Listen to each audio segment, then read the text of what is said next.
Pregnant wife catches billionaire husband buying a necklace for his mistress. Her revenge is brutal.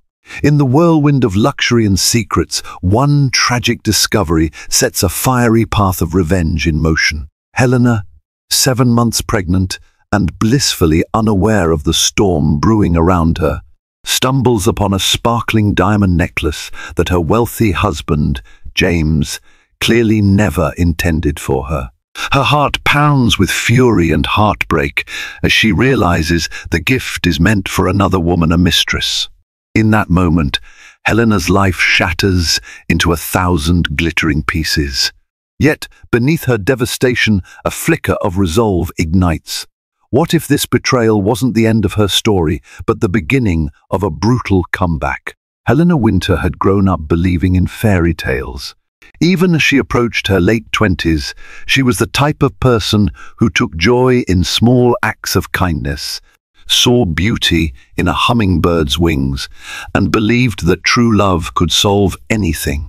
Maybe that was one reason she fell so hard for James Winter, a millionaire real estate developer known to the public as a charming philanthropist, a man who spent lavishly on charity balls and philanthropic dinners.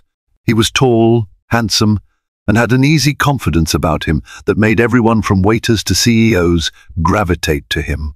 They married 2 years ago in a ceremony that sparkled with rose gold decorations, crystal chandeliers, and the promise of a happily ever after. Now Helena was 7 months pregnant with their first child. At night, she would rest her hand on her belly, feeling the soft flutter of the baby moving inside her.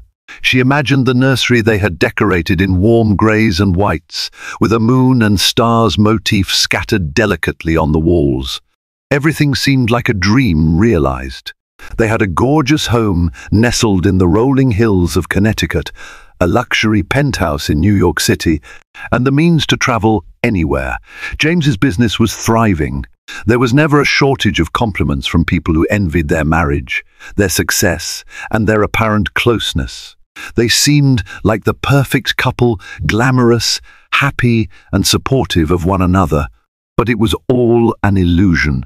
Red flags had been piling up like warning signs, though Helena had brushed them aside for months. James had started traveling more often, claiming he was consumed with new projects in Silicon Valley or overseas in Hong Kong.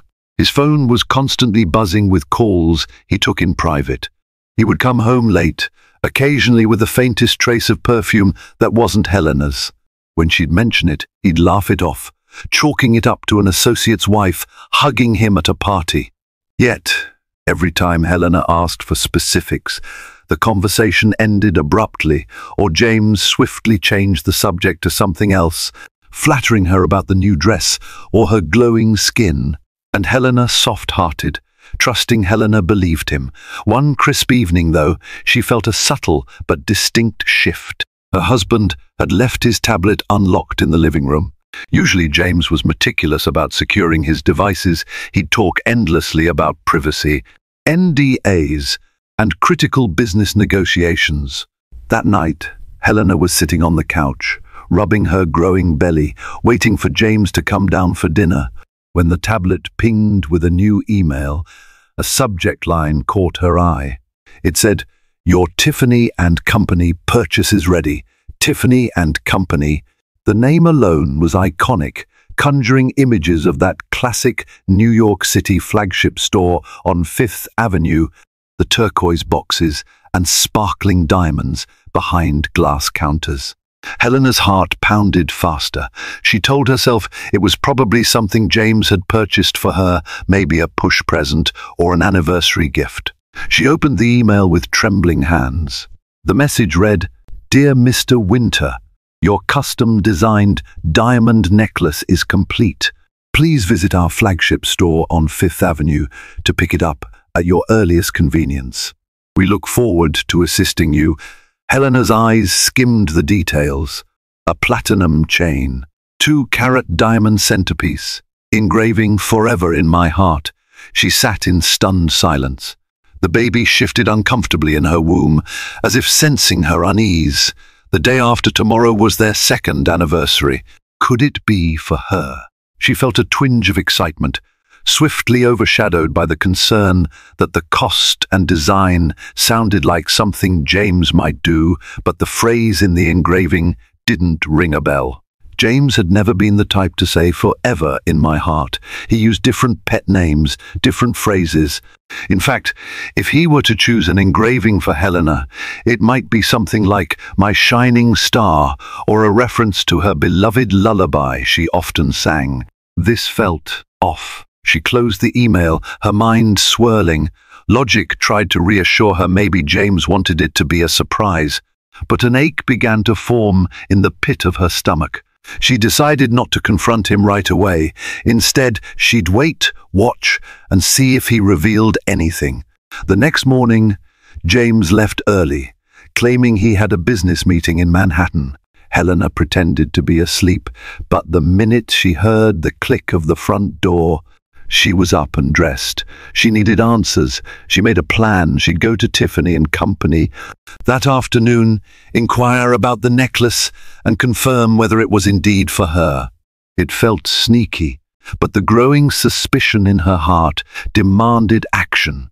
Helena drove into the city, her heart thudding in her chest the entire way.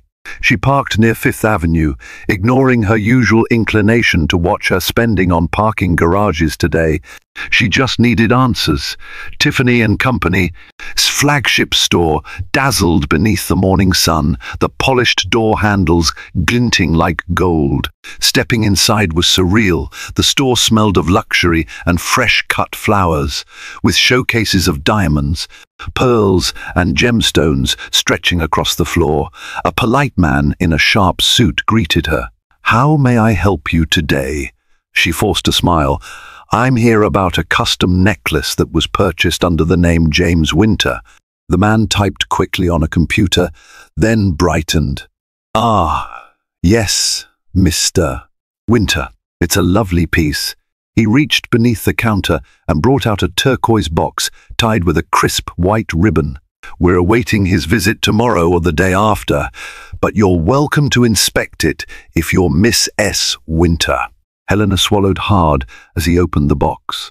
The necklace was breathtaking, a single round diamond set in platinum, shimmering even in the subdued store lighting. She glanced at the engraving on the back of the diamond setting. It read, "Serena, forever in my heart." Helena felt as though the ground had crumbled beneath her feet. Her pulse roared in her ears. The name Serena was not hers. She tried to hide the shaking in her hands as she closed the box. For a long moment she stood there, tears burning her eyes, but she refused to let them spill. If she made a scene here, she'd lose any advantage she might have. Slowly, she drew a steadying breath.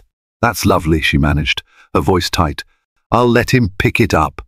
Without waiting for further conversation, she turned on her heel and left the store. Outside, the sounds of New York City rushed at her, taxis honking, tourists chatting, the hum of an approaching bus. Helena stumbled down the sidewalk until she found a quiet alcove near a boutique entrance, where she leaned against the wall, gulping in air. Her worst suspicions had been confirmed. The necklace wasn't for her. It was for someone else, someone named Serena. Before Helena met James, she had been an independent, spirited woman who believed that when injustice was done, you didn't just cry, you fought back. Over the last 2 years, love had softened her. She'd grown complacent, letting James make the major decisions. But now, beneath the heartbreak, a fire began to kindle. She felt the baby shift again, as if reminding her of her responsibility. This wasn't just about her anymore, it was about her child's future. If James had the audacity to cheat on her while she was pregnant, how far would his betrayal go? She recalled an old friend from college, Lillian, who had gone on to become a private investigator. Helena had always found Lillian's work thrilling, but never expected to need her services. Now, it seemed like the perfect time to call. She needed evidence, concrete proof of James's affair. If she decided to divorce him, she needed leverage, especially to secure the future of her unborn baby. Later that evening, when she returned home, James was already there, pacing the living room, phone in hand. Upon seeing her, he adopted his usual warm smile. "Hey, honey, where have you been?" he asked with forced casualness. She felt the bile rise in her throat but pushed it down. "Just errands in the city," she replied, trying to sound normal. James stepped forward to kiss her on the forehead. She felt the coolness of his touch, the hollowness in his eyes. He was checking to see if she suspected anything. She forced a tired smile. "I'm exhausted. The baby's been active," she said, heading upstairs without further explanation. Inside their bedroom, she could hardly rest. Her mind ran through possibilities of how James had met this Serena, how long the affair had been going on, and whether he'd choose to be with Helena or the Mistress if forced. But the more she thought about it, the more she realized she didn't want to be someone's second choice. She was carrying his child. For goodness sake, she deserved love, respect, and loyalty. She reached for her phone and texted Lillian, "Need your help. It's urgent." Lillian met Helena at a discreet cafe in downtown Stamford the next day. Dressed in jeans and a leather jacket, Lillian exuded a confidence that reminded Helena of their college days. She had short, spiky hair and sharp eyes that missed nothing. Over 2 cappuccinos and Helena's decaf latte, Helena poured out her story, James's suspicious behaviors, the growing distance, and the final confirmation at Tiffany and Company. Lillian's face was grim. "I'm sorry you're going through this hell. You don't deserve it." She paused, considering her friend carefully. "Are you sure you want to go through with an investigation? Sometimes, once you open Pandora's box, you can't go back." Helena looked down at her belly, her heart tightening. "I have to know, and I need proof. This is bigger than me now." Lillian nodded and laid out her plan. She had a team of discreet operatives who could follow James, hack or monitor his emails in legal ways, and gather photographic evidence. She'd document James's movements, capture him with Serena if possible, and compile everything Helena would need in a worst-case scenario: confrontation, divorce, or even blackmail if it came to that. The next few days were nerve-wracking for Helena. She performed her usual routine doctor's appointments, prenatal yoga, and even some nursery decorating while trying not to think about what Lillian might uncover. James remained pleasant if somewhat distant at home. He seemed stressed, but Helena suspected it was from juggling 2 women. Despite her roiling emotions, Helena began noticing every detail: how he'd check his phone, the moment it buzzed, how his smiles never quite reached his eyes, how the kiss goodnight had grown perfunctory. One late evening, Helena was reading in bed when she received a text from Lillian. "He's at the Rosewood Hotel with her. We'll send details soon." Helena's blood went cold. The Rosewood Hotel was one of the most luxurious spots in New York City, boasting high-end suites and a bar frequented by celebrities. It made sense that James would choose a place that matched his lavish lifestyle. Heart-pounding, Helena waited for the next text. Several minutes later, Lillian sent photos. The images were startlingly clear. James in an elevator with a striking brunette on his arm. Then another shot, James and the brunette entering a suite, the door closing behind them. Helena stared at the woman. She was tall, model-like, with shimmering hair that spilled in waves down her back. Her face was partially turned away, but Helena could see a satisfied smirk on her lips. Serena. This was the woman who had captured her husband's attention, and James was obviously smitten. Helena's first instinct was to drive to the hotel, bang on the suite door, and scream. But then her unborn child kicked an oddly well-timed reminder. She couldn't be rash. She was in her 3rd trimester, and stress was dangerous. Also, James was cunning.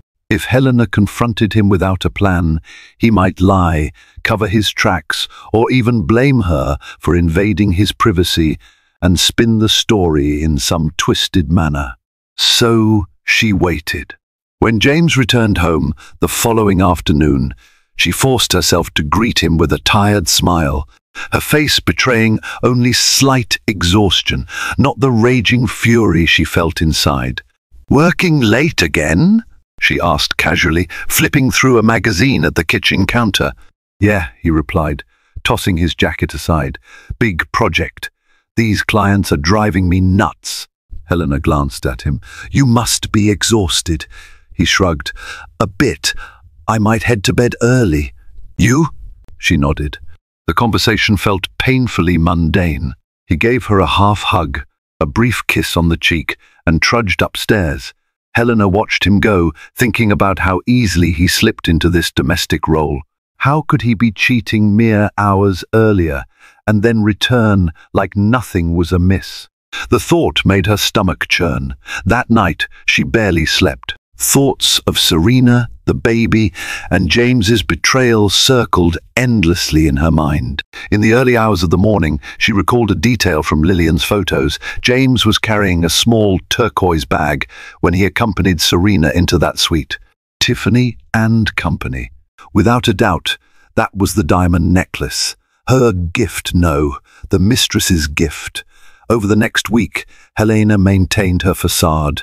Lillian provided regular updates and more incriminating evidence, timestamps of James visiting Serena's penthouse in Manhattan, receipts for extravagant dinners, spa appointments, charged to James's corporate card. Each piece of evidence was like a knife twisting in Helena's heart, but it also fueled her determination. She recalled a vital fact. James's fortune was built on real estate developments, but he had always used a complex network of shell companies and partnerships to minimize taxes and liability. Helena had only a surface-level understanding of these structures. James rarely discussed the details, but she knew enough to realize that his empire might be more fragile than it appeared. If his public image took a hit, or if his partners discovered scandal, he could lose crucial backing. Additionally, his philanthropic facade was important for sustaining good relationships with city officials. A public scandal would be disastrous for his business. Helena decided to get in touch with one of James's old friends, a lawyer named Andrew Davis, who had always harbored a quiet fondness for her. Andrew was the type of person who knew how to keep secrets, but also valued justice. If Helena needed leverage against James, Andrew would know exactly where to apply the pressure. She arranged to meet Andrew for lunch at a private club in Greenwich. Andrew listened attentively as Helena revealed James's infidelity and the evidence she'd gathered. His face grew somber. "I'm sorry, Helena," he said softly. "Are you sure you want to go to war over this? Divorces can be messy, particularly when there's this much money at stake." Helena's jaw tensed. "I'm sure, but I won't act rashly. I have to consider my baby. I need to guarantee our future. That means I need to protect myself legally, financially, and emotionally." Andrew nodded. "Given that James has a reputation to uphold, if you serve him with a well-documented case of infidelity, it might force him into a very favorable settlement for you, especially with the baby involved. You could hold the threat of a public scandal over his head, but..." He trailed off. "But what?" Helena asked. Andrew hesitated. "He might not go down without a fight. And there's always the risk that you come out looking vindictive. You might face public scrutiny. The tabloids love a scandal like this, especially if James's name is big enough. If you're serious, we'll need more than just proof of his affair. We'll need something that truly puts him in a corner." Helena stared at the tablecloth, swirling her ice water absent-mindedly. "I don't just want a settlement. I want him to feel the same pain he's inflicted. This man has humiliated me, disrespected our vows, and risked our family's future with his fling. It's not just about money. It's about teaching him a lesson he'll never forget." Andrew studied her face, seeing the steely resolve there. "I understand. Let's keep in touch, and I'll wait for your instruction." One evening, Helena was reorganizing the nursery closet when her phone rang Lillian again. She answered quickly. "You won't believe what I've found," Lillian said, her tone a mix of excitement and gravity. "I did a deep background check on Serena Caldwell. She used to be an aspiring actress, had minor roles in off-Broadway productions. Then she disappeared from that scene after hooking up with some wealthy older men. Her track record is interesting, to say the least. She's been involved in a few hush-hush paternity disputes." Helena felt her skin prickle. "Meaning," Lillian sighed, "meaning she might have gotten pregnant by someone wealthy before, or at least claimed to. She sued a businessman in Florida for child support, but eventually dropped the suit, probably after a hefty settlement. It seems Serena is a professional gold digger. She attaches herself to powerful men, squeezes out as much money or gifts as possible, and then moves on." Helena's eyes narrowed. "Does James know about this?" "Hard to say," Lillian replied.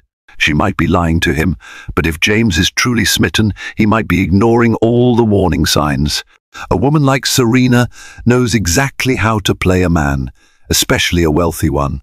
She probably told him she loved him, that she was different from all the rest, and he fell for it." That news fueled Helena's anger further. Her husband was not just cheating, he was also gullible enough to fall for a con artist. The baby stirred within her, like a reminder that time was ticking. She needed to finalize her plan. Helena lay awake in bed that night, her mind buzzing with strategies.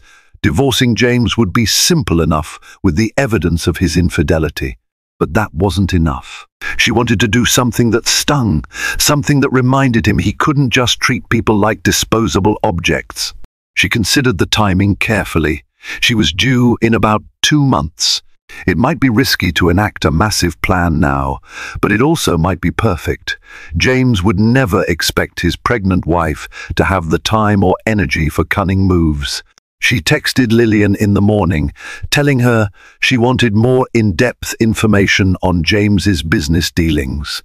She wanted something that could cause genuine fear in him, potentially an angle that would threaten his carefully curated public image. In a matter of days, Lillian delivered. She discovered that James had forged some signatures and manipulated zoning permits to expedite one of his real estate projects in upstate New York. It wasn't strictly legal, and if it came to light, James could face investigations or even legal charges. Helena's eyes gleamed when she heard this. She could hardly believe how reckless James had been. Then again, he'd been so used to bending the rules to his advantage. With the right push, this scandal could take James down a few notches, maybe even threaten his entire empire. But Helena had to use the information wisely. She decided on a 2-part approach. 1. Expose James's infidelity to close friends and family, ensuring that his reputation took a hit in personal circles. 2. Subtly leak the shady zoning permit details so that it reached potential business partners, causing them to second-guess their collaborations. Simultaneously, she'd give James the chance to offer her a significant settlement enough to secure her child's future for life. If he agreed, she might consider calling off the full exposure. If he refused, she'd open the floodgates. To set the stage, Helena planned an elaborate dinner party at their Connecticut estate, ostensibly to celebrate the upcoming baby's arrival. She invited James's key business associates and their spouses, along with some of her closest friends. The day of the party, she wore a flowing emerald dress that showcased her pregnant belly, yet still radiated elegance. James, oblivious, was all smiles, playing the perfect host. All evening, Helena flitted from conversation to conversation, forging alliances without James's notice. She hinted that she was worried about James's business stress, mentioning that he'd been working peculiar hours and seemed distant. She watched as concerned glances passed among guests. Subtly, she planted seeds of doubt about whether James was truly the saintly husband everyone believed him to be. During dinner, Helena stood to make a toast. Holding her sparkling cider, she began with a warm smile. "Thank you all for coming to celebrate this wonderful moment in our lives." James and I are thrilled to welcome our baby soon. I must say, motherhood has already taught me so much, especially about the importance of honesty and trust." She paused, letting the words hang in the air. She saw James's smile falter slightly. "I've learned that secrets have a way of coming out, no matter how hard we try to hide them." A few people looked puzzled. James shot Helena a warning glance, but she carried on with a sweet grin. "So, let's raise a glass to new beginnings. May they be free of secrets and built on honesty."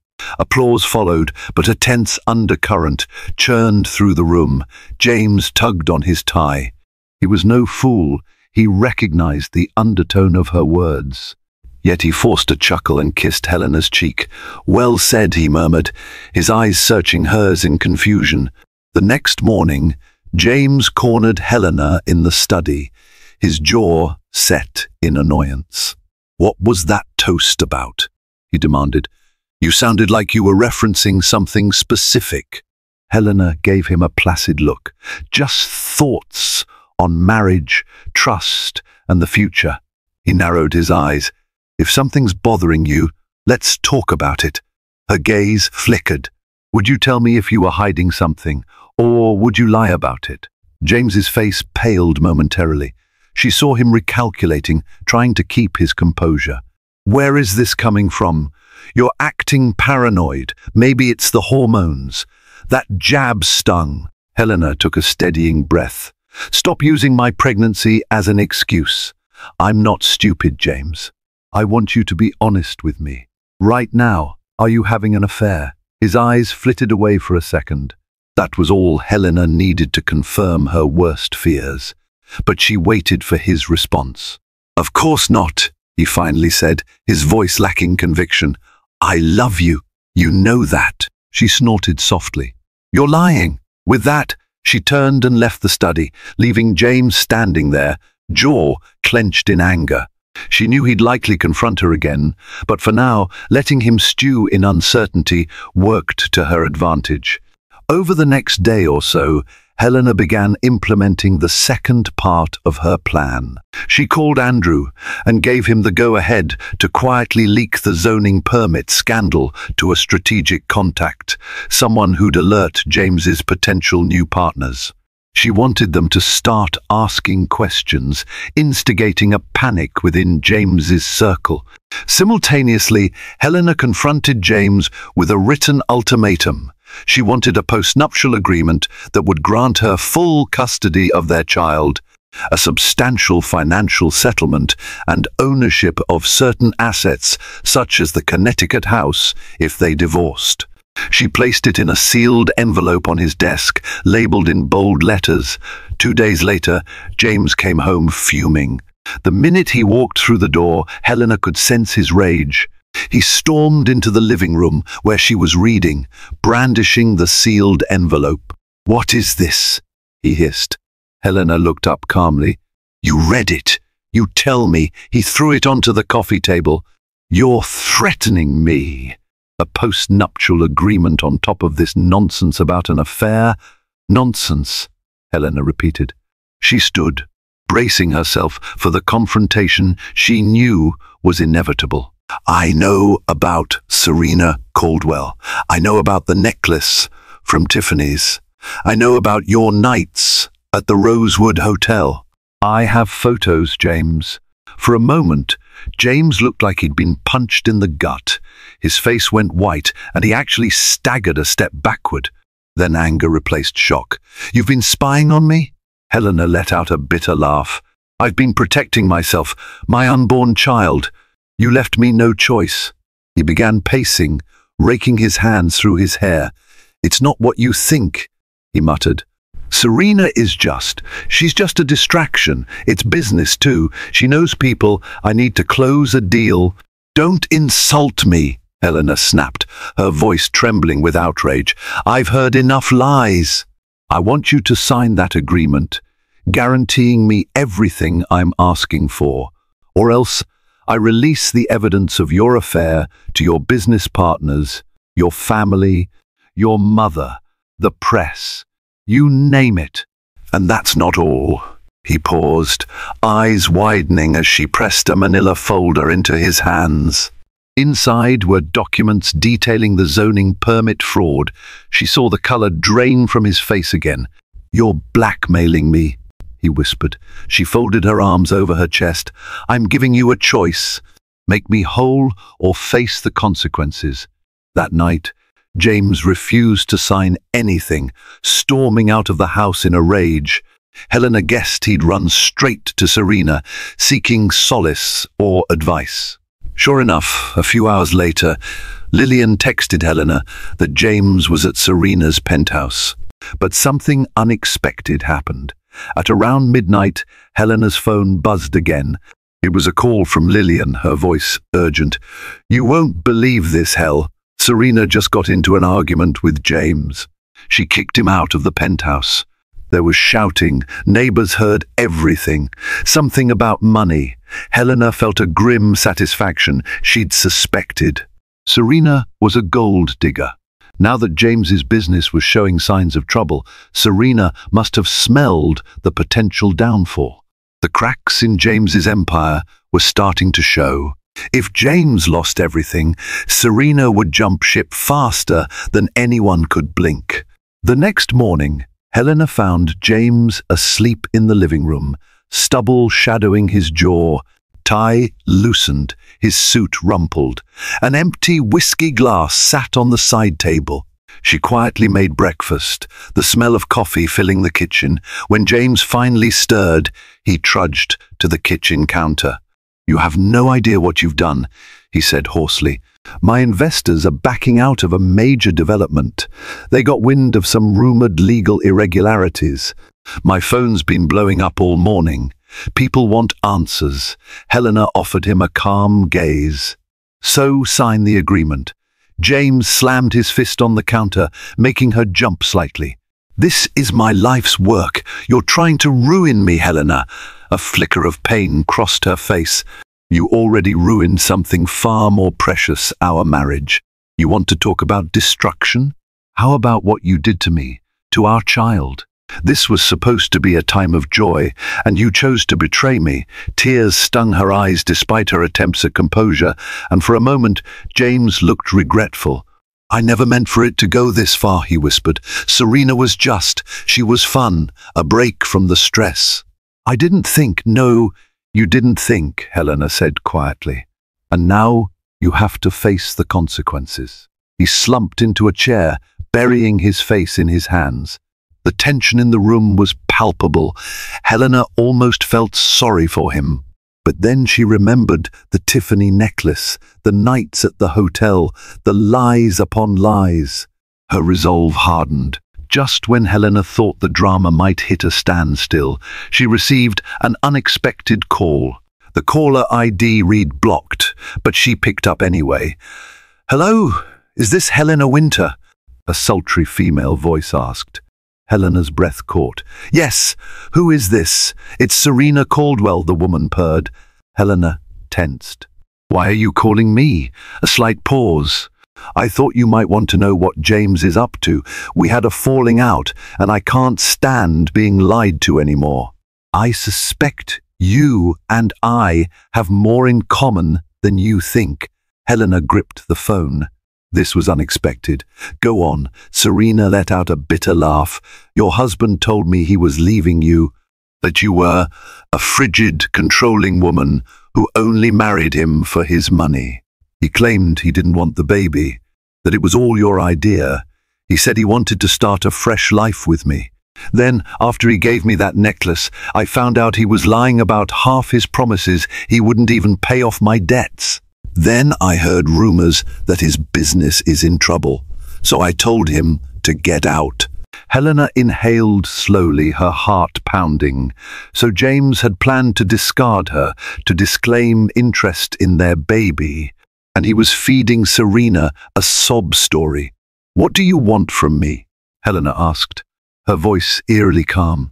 "I want to get even," Serena said. "I gave up some opportunities for James. I turned down other suitors who could have offered me more." So if there's a way to bring him down together, I'm in. Helena paused. She didn't trust Serena for a second, but this could be useful. I don't need your help, Helena said. I've already got enough leverage on James. Serena snickered.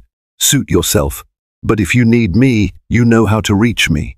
The call ended, leaving Helena feeling slightly shaken. James had lied to Serena about his intentions. Not that Helena was surprised, but hearing it confirmed from the mistress's own mouth stung. It made her realize how twisted James had become, or perhaps had always been. As the tension escalated, Helena decided it was time to involve James's mother, Margaret Winter. A stern, classy woman in her 60s, Margaret adored Helena and often said she'd never seen James so happy as when he was with her. Helena had hesitated to drag the older woman into this mess, but Margaret was the closest thing to a moral compass James had. Helena invited Margaret over for tea. She couldn't hide her distress. A few minutes into their conversation, Margaret placed a hand over Helena's. "Dear, you look so troubled. Tell me what's wrong." Tears welled in Helena's eyes. She recounted James's affair, the necklace, the hotel visits, and the heartbreak. Margaret listened in silence, her face pale with shock. "I can't believe he would do this," Margaret whispered, her voice trembling. "You're carrying his child. How could he be so heartless?" Helena dabbed her eyes with a tissue. "I love him, Margaret. Or at least I loved who I thought he was, but I can't forgive him for this." Margaret squared her shoulders. "He's my son, but I won't excuse his behavior. If you need me to testify or stand by you, I will. He must face the repercussions of his actions. I won't let him ruin your life or my grandchild's." Deep gratitude welled up in Helena. She hugged Margaret tightly. "Thank you. I hope he realizes what he's lost before it's too late." In the days that followed, Helena's plan reached its crescendo. She sent James an ultimatum via email, an official request to sign the postnuptial agreement. Attached were damning photos and documentation. She CC'd Andrew Davis, her lawyer friend, to show she was serious. The response was swift. James came home earlier than usual, looking haggard and disheveled. "We need to talk," he said in a defeated tone. Helena watched him warily. "I'm listening." He swallowed hard. "I'll sign, but I need you to keep everything under wraps. I can't lose my company, my reputation. I can't lose my freedom." Helena's lips pressed into a thin line. "You should have thought about that before taking a mistress," he sighed, rubbing his temples. "I know. I was an idiot. I never wanted to hurt you or our baby. Please, I'm begging you." Helena pulled out the document, pointing to the signature line. "Sign." His gaze flicked up to hers, searching for mercy, but she only offered a stern, unyielding expression. With a shaking hand, James signed. She felt a strange pang in her chest, watching him scrawl his name. A part of her had loved this man deeply. Seeing him reduced to this state made her heart twist with pity, anger, and a tinge of sadness. When it was done, she slipped the papers back into a folder. "I'll have my lawyer file these," she said. "So we're clear? If you don't abide by every term in that agreement, I will release everything." He nodded, looking like a man awaiting execution. "Understood." Helena turned to walk away, but James grabbed her wrist gently. "Helena, She didn't let him finish. She pulled free. "Don't," she whispered. "Don't say anything. It's too late. You should have thought about your family before you decided to stray." Even after James signed the agreement, the tension in the house was unbearable. Helena felt suffocated, sharing the same space with him. She had Andrew expedite the legal process to ensure her assets and future were secure, should she file for divorce. James tried to talk to her several times, offering apologies and half-hearted explanations. Helena listened in stony silence. She was beyond caring about his reasons. He'd humiliated her in the most public and personal way possible. No amount of apologies could mend the shattered trust. Meanwhile, Rumors began swirling in social and business circles. Word got out that James and Helena were on rocky terms. Some suspected an affair, others attributed it to business stress. Investors withdrew from deals, not wanting to risk association with potential scandal. James's empire began to wobble, though he scrambled to contain the damage. Serena Caldwell, for her part, disappeared into the shadows. According to Lillian, she left New York altogether, possibly hooking up with a new benefactor. Helena hardly cared. She was just relieved that the woman was out of her life. One afternoon, Helena was in the nursery, folding baby clothes, when James trudged in. He looked pale, eyes rimmed with fatigue. "We need to talk about finances," he said quietly. She turned, arms folded. "I'm listening," he swallowed. "My accounts are frozen or under investigation. The leaked information about the permits triggered a federal inquiry. My partners have pulled out. The bank is threatening to foreclose on a couple of developments. Helena, I'm losing everything." A tiny spark of vindication lit inside her. "You should have realized how precarious your position was before you broke our vows." He sank into the rocking chair. "I know I deserve this. But what about the baby? Our child shouldn't suffer because of my mistakes." Helena stared at him. Despite her anger, she didn't want her child's future endangered by James's downfall. "I've taken steps to protect the baby," she said. "I have the post-nuptial agreement. If you go bankrupt, you'll still owe child support. But I can't magically fix your business problems." James nodded miserably. "I'm going to try to salvage what I can. But I wanted you to know I'm truly sorry." For a fleeting moment, Helena almost believed he was sincere, but her heart was too bruised to forgive. "You made your bed, James. Now you lie in it." In the final weeks of her pregnancy, Helena began to question whether she wanted James in the delivery room at all. The idea of him holding her hand after what he'd done was repulsive. On the other hand, this was also his child. She wrestled with the decision, confiding in Margaret for guidance. Margaret was gentle yet firm. "Helena, you have every right to bar him from the delivery if you choose. But remember, the baby will ask about his father someday. How you handle this moment might influence your child's sense of belonging." Helena nodded, tears filling her eyes. "I'm so torn. I don't want him near me, but I also feel guilty." Margaret squeezed her hand. "Follow your instincts. No one can decide but you." A few days before Helena's due date, her water broke unexpectedly in the middle of the night. She was alone in the house.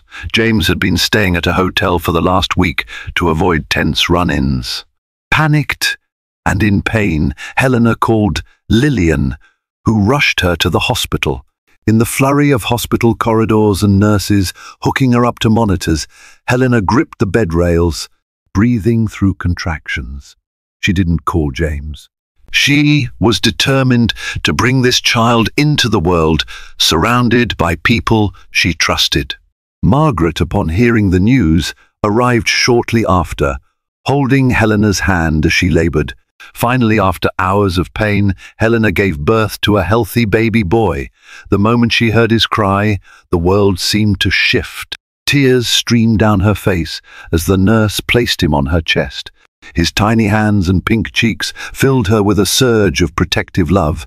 In that moment, James burst into the delivery room, panting and out of breath. He must have heard from Margaret. He froze at the sight of Helena, cradling their newborn. For a brief second, pure wonder filled his eyes.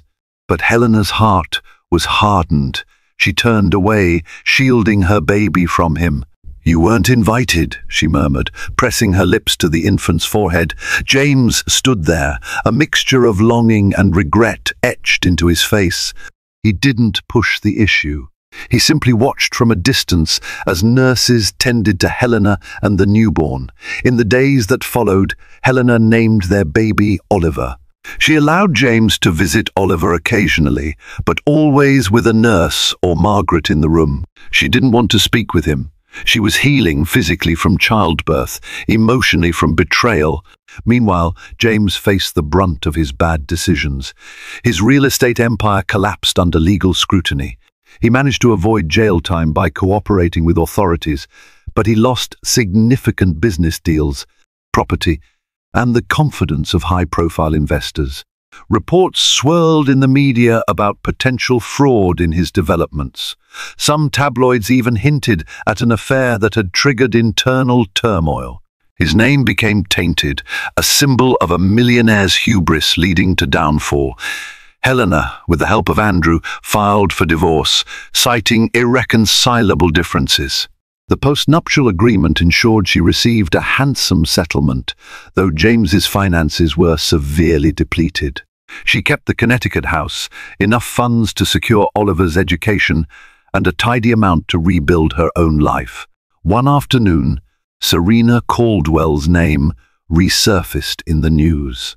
She had apparently sold her story to a gossip magazine, detailing her affair with James Winter, even providing pictures of the Tiffany and Company necklace, text messages, and more. The article painted James in an unflattering light, a philanderer who neglected his pregnant wife for a mistress. Public opinion turned sharply against him, even among his former supporters. Helena felt a strange sense of closure. She had initially threatened to release similar information herself, but Serena had done it for her own gain. In the end, James's downfall was sealed.